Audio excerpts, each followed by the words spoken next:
Ya, halo semuanya. Assalamualaikum warahmatullahi wabarakatuh. Selamat malam semuanya. Semoga sehat-sehat semua. Jumpa lagi dengan saya Jutama dari Indonesia ya. Besok akan bermula matchday kedua Liga Super Malaysia. Yang mana di matchday pertama beberapa klub macam Sabah, JDT, Kedah, serta Selangor sudah mendapatkan 3 mata. Ada beberapa perlawanan yang menarik, misalnya Terengganu yang akan bertemu dengan Kedah, kemudian JDT yang akan away ke Kuala Lumpur City FC. Itu menarik. Nah, kaitannya dengan hal tersebut, sebelum nanti prediksi perlawanan matchday kedua, kita coba update ya soal berita bola sepak Malaysia yang biasanya kaitannya dengan Liga JDT dengan Kuala Lumpur City FC ya. Biasanya itu pemain, juru latih ya, itu tak suka ya dengan kondisi padang yang tak baik lah, tak cantik. Nah, tetapi juru latih dari Kuala Lumpur City FC ya menganggap bahwa kondisi lapangan yang tak cantik itu boleh jadi kelebihan untuk melawan Johor Darul Ta'zim. Nah, kemudian soal Leridon Krasniki yang nampaknya cukup excited akan boleh bermain di Liga Super Malaysia dan akan kembali ke Kedah, dan nampaknya cukup teruja dengan hal tersebut. Yang selanjutnya juga soal Sadil Ramdhani. Bagaimana Sadil Ramdhani nampaknya menganggap tak boleh jumawa ya, walaupun kita tahu apa yang sudah dipertontonkan Sadil di perlawanan pertama sangat-sangat ekspresif ataupun eksplosif.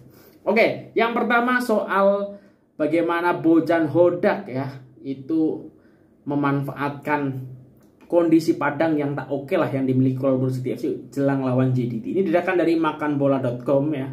Bojan Hodak anggap padang tak cantik sebagai kelebihan melawan Johor Darul Ta'zim ya.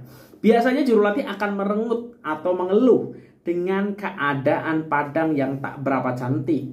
Tapi berbeza pula juru latih Kuala Lumpur City FC yaitu Bojan Hodak. Pengendali dari Kroasia itu menyifatkan permukaan padang stadium bola sepak Kuala Lumpur yang tidak dalam keadaan baik berikutan baru saja digunakan ketika perlawanan menentang Penang pada Sabtu lepas akan memberi kelebihan tambahan kepada pasukannya apabila melayan kunjungan JDT dalam aksi kedua Liga Super ya pada Rabu esok ini. Padang yang teruk akan memberi masalah kepada mereka, yaitu Johor Darul Ta'zim, untuk bermain. Kamu lihat bagaimana bola melantun tempo hari. Ada satu situasi di mana bola berada di hadapan penjaga gol, dan ketika penjaga gol mau bergerak, bola melantun. Memang ini satu keadaan yang teruk, tapi ini satu kelebihan ya, yang perlu dimanfaatkan. Ia akan menjadi sukar untuk melakukan hantaran di atas padang seperti ini. Kita sudah biasanya dengannya, tetapi akan menjadi sukar untuk pihak lawan, ujar Bojan Hodak. Walaupun Bojan Hodak punya pandangan demikian, jadi diketahui sebuah pasukan yang boleh menyesuaikan diri dan tampil pada tahap terbaik dalam apa jua situasi. Ya, malah di gelanggang yang sama itu pada musim lalu JDT cemerlang melakar kemenangan 3-0 dan mereka juga telah tidak tewas dalam 53 perlawanan domestik terakhir di tempat lawan. Sudah tentunya skuad kendalian Tano Solari mahu meneruskan rekor cemerlang tersebut ya. Nah, apakah memang yang menurut Bojan Hodak kondisi padang tak cantik ini menguntungkan Kuala Lumpur City FC esok? Nah, menurut korang seperti apa ya? Tapi menurut aku sih agak berat juga ya tetap melawan Johor Darul Ta'zim seperti apa. Nah, selanjutnya ini soal Leridon Krasniki yang teruja kembali ke Kedah. Masih sama didatangkan dari makanbola.com. Nick Faris yang menulis.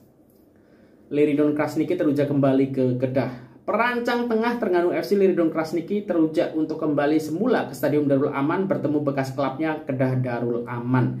Sekiranya saya diturunkan juru latih, saya mahu memperagakan corak permain terbaik dan membantu pasukan melakar kemenangan pertama. Walaupun saya akui bukan tugas mudah untuk menumpaskan lawan. Pemain pinjaman dari JDT ini juga mau rekan pasukannya segera melupakan kekalahan terdepan JDT tempo hari dan misi mendapatkan 3 mata penting untuk perlawanan ini. Kekalahan itu menjadi pengajaran berguna bagi kami. Kita tahu JDT adalah pasukan yang terbaik. Apapun pemain sudah berikan yang terbaik. Kami kalah tapi kami belajar. Kami akan bangkit kembali pada perlawanan menentang Kedah nanti, katanya menerusi berita harian ya. Ini menarik ya, kebaliknya Leridon Krasniki ke Liga Super Malaysia dan tidak menyertai JDT tapi di Terengganu dan akan bermain di Kedah Darul Aman yang memang sudah lama kita tahu bahwa Leridon punya historikal bermain di Kedah dan jadi tulang punggung Kedah pada masa itu.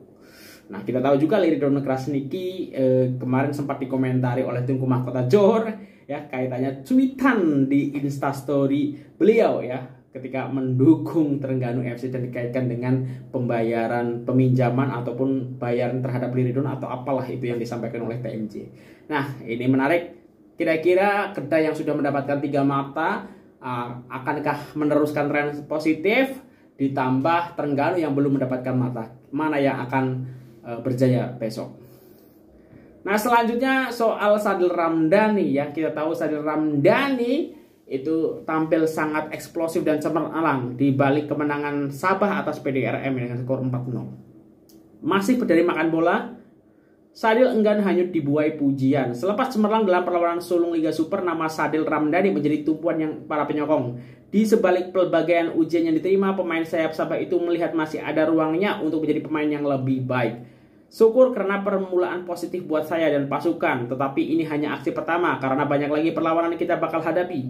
2 jaringan yang dilakukan sudah tentu memberikan motivasi dan harap saya mampu kekal berikan yang terbaik kepada pasukan sepanjang musim. Sejujurnya saya gembira beraksi dengan barisan penyerang Sabah musim ini apabila adanya pemain seperti Darren Lock yang telah menambahkan kualiti pemain. Bagi perlawanan seterusnya kami tidak boleh ambil mudah cabaran lawan yaitu Kelantan United. Karena semua pasukan ada kualitas tersendiri apabila berada di dalam Liga Super. Apa yang penting jangan sia-siakan kelebihan bermain di tempat sendiri dengan coba meraih 3 mata pada tiap perlawanan bagi meletakkan kami dalam posisi yang selesa di Liga, katanya.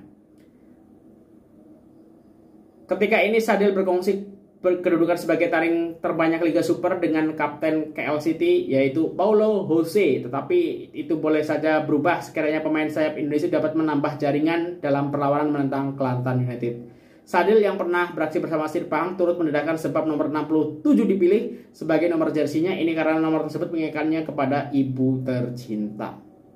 Ini kaitannya dengan kenapa Sadil memakai nomor punggung 67. Ya, menarik ya. Dan kita tahu Sadil eksplosif tapi yang mendapatkan gelar Man of the Match kalau tak salah Pak Taisu ya. Tapi kalau aku lihat tengok di media sukan ataupun di YouTube di vlog-vlog itu banyak yang memilih Sadil sebenarnya sebagai Man of the Match ya. Subjektivitas sekali lagi. Tapi memang kita harus akui performa Sadil cukup luar biasa di perlawanan awal ya. Dan semoga konsisten ya untuk membantu Sabah lebih baik lagi dari musim sebelumnya. Nah, bagaimana dengan prediksi pekan kedua Liga Super Malaysia yang mana ada PDRM dengan Perak? Di sini aku jagokan Perak ya dengan juru latih yang punya banyak taktikal untuk mendapatkan 3 mata. Sabah Kelantan United, aku jagokan Sabah menang untuk kedua kalinya. Kuala Lumpur City FC dengan JDT akan kembali mendapatkan 3 mata. Kemudian Penang melawan Negeri Sembilan, ini menurut aku 50-50 tapi kemungkinan Penang yang akan mendapatkan 3 mata. Kedah Darul Aman melawan Terengganu, ini agak sukar juga tapi di sini walaupun bermain di Kedah aku jagokan Terengganu untuk mendapatkan 3 mata perdana.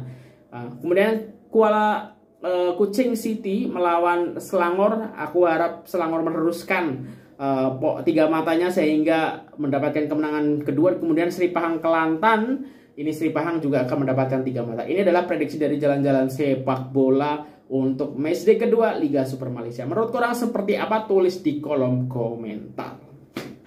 Nah, mungkin itu dulu video kali ini. Kalau ada kesilapan aku mohon maaf. Sampai ketemu lagi. Sehat-sehat semuanya. Wassalamualaikum warahmatullahi wabarakatuh. Dah.